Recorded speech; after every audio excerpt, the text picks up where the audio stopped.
عاشق دل باخت سراسی منشم علی بر وقت های در پای بوسه نشم ای عاشق دل باخت سراسی منشم علی بر وقت های در پای بوسه نشم ای گبدانیت شیرین نکو دلیابی آخر دلکی ساده ای من نیابی ای گبدانیت شیرین نکو دلیابی آخر دلکی ساده ای من میابی بازی دمودم یه مرا مرستوی میشم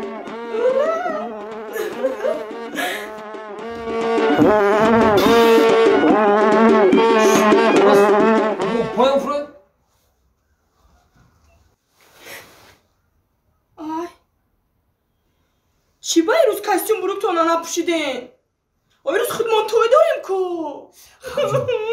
آموشه جون که وعظ نکن اوزی من همشه ترا میفهمونم که چی گپ شده فهمیدی مرا او چی را میفهمونه چی را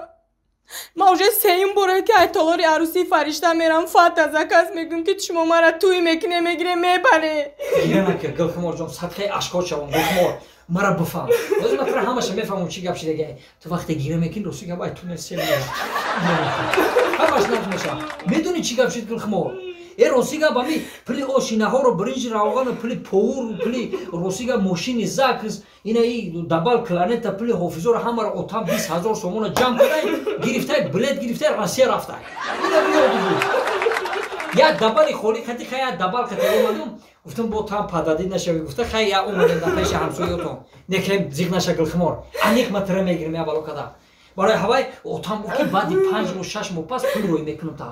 اما پول روی میکنم یکیم لیباسو تا نبرو همین خیبه ده همون سالن همین خیبه خدا خود بعدی 5 ماه هیچ گام نداره همین خیمه سیرانگینو مثلا کوخه کلو بره مانی کیشا اومد همین خیبه سر همین کنیم توی میکنیم همش نقض میشه همه مرا فریب میکنه بو کی فریب کدای ترا اینمی اوچا اوچا اوچا چی ده فریب کد وقتی که من مایداک بودم خواهیم اگه اوقا مایداک هم نبودم خالی رگردونک بودم میفهمیدم عقل میگرفته اوچا ما گفتم که امی گوداک چی پیدا میشوه اوچا هم گفت که خواهیم گوداک تخم پیدا میشوه با من گفتم چی خیلی تخم با گفته که امی تخم دو بلاک میشوه دروش گوداک میبرویه ایدوری تخم انا ما هازی کلان شدم من نفهمیدم که گوداک دیگه چی پیدا میشیده ای با فهمیدی که گوداک جو پیدا میشیده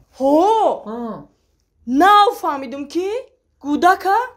اینترنت کچاد میکدیم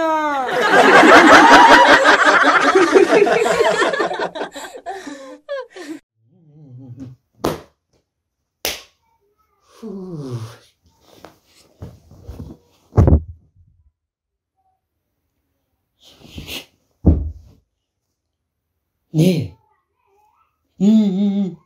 نه این نمره میگن 72 درفتی همین خپیر ما اوخه 72 او خپیر نیستای و بومره میگه که اوتا جان چی به شما گاب نمیزنی آدمی بیزن ده گاب میفوره ما ده زن میفوره زن ای باشه گاب زن میگه توبه یا بور نمیگی که دادا بیا این زنت بته میسول خیکمم کو یا نه میگم یا بور ای روی دیل نیکن پرسیدن در کارای بیزن دندان جهان زندان بود خیلی چی بگیم خودشون جاگاهشون گرم خودشون جاگاهشون گرم مرا نگاه نمیکنم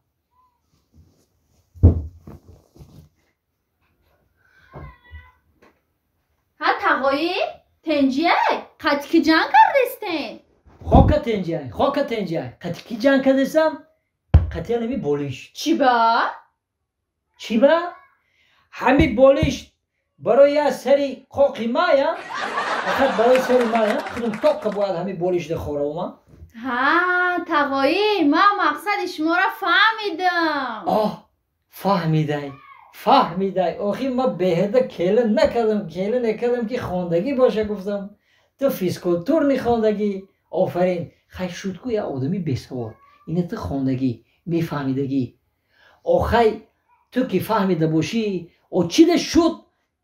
مقصدی مرا نمیفهمم ها آخه تقای جان در شاهدی ما چند بار بچه‌تون پرسید که آتجان زن میگیری شما باشه ها نگفتین برای چی؟ چه برای چی؟ خو یک بار ما بچه ما بگم که ما در زن ته نیوداب نای ولی با میگه که این آتی ما زن چی کو بکده باشه با من چی بگم؟ تقای جان از بچه‌تون روی میکنم اگر پرستون از زن میگیری ها بگین آخه ما ایزا میکشم تقای اگر ایزا بکشین 3 بار پرسه 1 بار ها بگین 3 بار پرسه 1 بار ها بگم؟ مالش ما همیشه قرارک میشینم ماله خیلی تقای هازی من بچه‌تون روی میکنم هزار رحمت هزار رحمت هزار رحمت السلام علیکم اوتجونی من دا اوتا ساخته یا دستی مورا گیرم اوتجون شین و علیکم باشی اوتجونی من اوتجونی من خیلی کنی گوزن چی مقصد داری؟ اوتجون زن میگیره هو یه تقای جان شرمنده من کردی برای چی؟ آخه گفتم که 3 بار پرسه 1 بار ها بگین یه با من فکر کردم که 1 بار پرسه 3 بار ها میگو اوتجون اگر شما 10 بارم خواهیم کو ما شما را میپرسم انا ای گفی دیگر باشم 40 دشیدی نو با عقل شدی خیلی کو گوزن چه خیلی زن ببینم یا زنه که خوش رو که تبی دلی شما میام اوتجون بچه جان یه لحظه با برای چی اوتجون حالا که بچه جان ما دا فرق نداره تو چه خیلی زن میوی مده یا زن یو کی کسلی داولینی داشته باشه کسل داولینی؟ برای چی؟ برای چی که یک خالته داروی داولینی و چاد موندگی های با میگم همیو حیف نشوه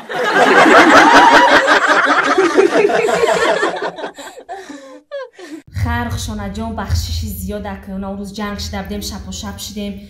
ما مردم برو تماشابین اولی خمون اشتی شدیم که اولی مردم همسایه دیونه میشم راست میگی خیلی که هیچ گپ نمیگذره خک میگذره که نگذشته که در همسایه گده جنگ میشه من اشتی میشم که بوده دیایو نیکی امروز با سنگ در سرت زدم سر در کرد یکم چی نشد